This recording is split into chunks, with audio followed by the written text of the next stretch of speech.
घर ना टूटे, ससुराल में घर ना टूटे, उसके लिए समझदार स्त्री, समझदार औरत की जरूरत पड़ती है जो पूरे घर को संभाल ले। घर में क्या अच्छा हो रहा है, क्या बुरा हो रहा है, इन सबको देखकर सुलझा दे। पर वो औरत ना टूटे, उसके लिए एक सच्चे और समझदार मर्द की जरूरत होती है। उसको कहा जाता है एक समझदार और सच्चा मर्द। याद रखना, अगर औरत शादी के बाद पूरे ससुराल में हर किसी का ख्याल रखती है, हर किसी के दुख को दुख समझती है, उनका साथ देती है, और तुम्हारे माँ बाप, मर्दों से कह रहा हूँ, पति देवों से कह रहा हूँ, अगर तुम्हारे माँ बाप का ख्याल रखती है, तुम्हारे पूरे परिवार को संभालती है और तुम्हारे बच्चे को जन्म देती है, तो तुम्हारा फर्ज बनता है तुम अपनी पत्नी को संभालो।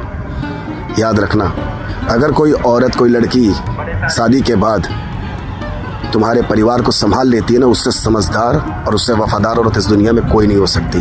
और तुम्हारा फ़र्ज ये बनता है कि तुम अपनी पत्नी के दुख सुख में और अपनी पत्नी को समझो, अपनी पत्नी को संभाल लो। और अगर तुम ऐसा करने लग गए ना, एक सच्चे और एक अच्छे पति की निशानी होती है ये। तुमने अगर औरत को संभाल लिया तो वो तुम्हारे पूरे घर को संभाल लेगी, तुम्हारी आने वाली पीढ़ी को संभाल लेगी। याद रखना, जब एक औरत पूरे घर को संभालती है और जब पति को कोई फ़र्क नहीं पड़ता, तब जाकर औरत टूटती है।